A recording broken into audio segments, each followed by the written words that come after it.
because you want your uncle, your mama, your granddaddy to get off your case. You want to at least show them that you do go to church, and you want even the preacher, if something should happen to you, you want him to even say, well, one thing about Mr. Johnny, he at least came to church. There is no praise report and just coming to church. The devil shows up every time you come in here. But he's not going to almost get saved, because he's not after that, not at all. He shows up every time God's people. When you read over in the book of Job, you find that every time Job would go before God, Satan would show up there. He'd go too. And then he got so bold that he went to talking to God. He says to God, he said to God, he wanted him to know, he said, you think Job's serving you for nothing? In other words, this man got a reason why he's serving you. So all you got to do is take some of that luxury and some of that good money and all that good stuff away from him, and he'll show you just who he's going to serve. He picked the right one, because Job wasn't serving God for the stuff. He wasn't serving him because he could get a blessing out of God. He loved him genuinely, and he was serving him because he was God. Many times we want to just come for the good. Well, when the doctor gives me a bad report and tell me I got some kind of condition, I'm surely going to church now, because I did hear that God was a healer. So I'm going now and see if I can cause him to heal my body. And then when I get my healing, then I'm going back. It's kind of like little Richard did R.W. Shambach. It's like little Richard did Shambach. While he was going through all of his atrocity and he thought he was going to die, he tried to act like he was a sanctified man, that he really wanted to serve the Lord. And every time you look around, he up singing, precious Lord, take my hand, lead me on and let me stand. And soon as he found out that he was being healed and he had gotten all right, he told Shambach, bye-bye. I'm going back to my life. He had never given up his life in here. And that's what happened to too many people. We never have given up our sinner life. We just want the goodies and the dainties from God, while we think that we're going to hit hard times. God is not for you to come and beseech him and ask him something so that you can do better, and then he's going to let you go back to doing what you want to do. Quite contrary to what we think. What is God really after? God is after a people that will have reciprocal conscious relationship. I know you don't know. A reciprocal conscious relationship. In other words, God said, for you, I'm going to give you this.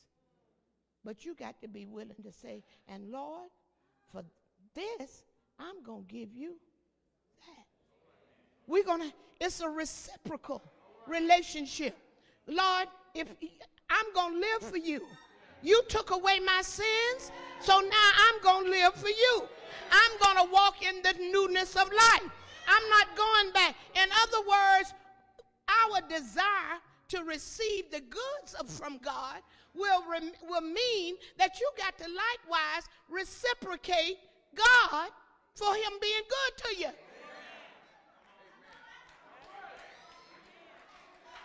I don't blame you. I don't blame you. I don't blame you at all. Because we have a tendency to think that all we do is just run to him and get. And he's never requiring anything. He said, I want you to live right. I want you to walk upright. I want others to know that you belong to me. I don't want you to give no mixed signals as to who you belong to. If I have blessed you, then I want you to live like you're a blessed person. If I have changed your life, I want you to live changed. If I've done that, I want you to a reciprocal consciousness on your part to let you know that something is required of you if indeed I have accepted you as my own. You don't just come to the Lord, and I hear these people saying this all the time, and I want you to understand that a lot of times what you may be hearing is a lie.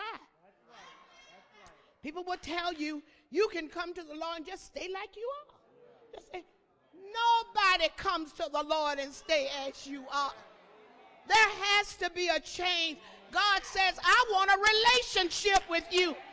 I don't want to be your loan company. Somebody that you come and borrow and ask me to give you, and you want to get this, and then you go on back. I'm not your Santa Claus that's going to just give you presents when you asking for presents and you don't live nothing. There ought to be a showing that I've changed you, that I now live, that you are now living for me. Others ought to look at you and say, what has happened? You look so differently. You don't look like what you used to look like. No, you don't come to the Lord and keep your same way of doing things. He changes you. He makes you another person. Your whole diet, your agenda, everything that you do, it'll change. So quite contrary what many think, they think that they can just do anything and God will be accepted. That's not true. That is not true. There must be a change. There must be a change. God said, if I've done this, then I expect you to do this. If I've given you this, then I expect you to give me this. And if I've done. So this is what all of us must understand. There is a relationship that God is after with us. Don't be patting yourself on the back because you came to church. Especially when you know you don't want no relationship with God. Well, good. You know what? It's more dangerous for you to come to church knowing that you're not going to do any of it than for you to come and then make sure you make a change. Because you heard. He said, when you hear my words, don't you harden your heart. He lets you hear that you might do what? Change. We don't stay the same way. So what are we seeing here? We're seeing here with this man here once again. God is very much concerned about us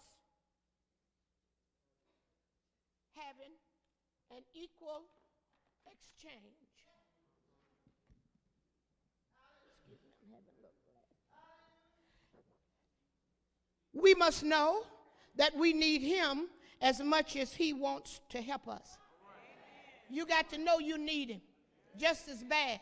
You don't just let God do all the doing, and then you got to likewise know, God, and I need you to do that. Because so many times we have a tendency to think that if you just help me with this, I'll go on and take it from here. You can't take it from there. You need him every step of the way. You'll never know when God may choose to use or to get you, get your attention. You may never know that. Many times we miss him and perceive him not because we don't recognize when he's about. See, God is here through me right now. Because I'm saying words, and you may be steadily trying to throw them off, but when it's trying to get penetrating your heart and disturbing you and worrying you, that's God. That's God. He's trying to get your attention because he wants a reciprocal relationship. He wants you to hear him. Now let me show you what I mean by that.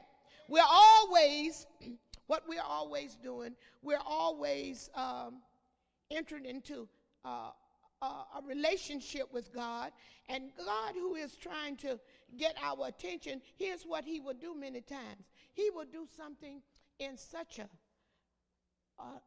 natural, uncommon way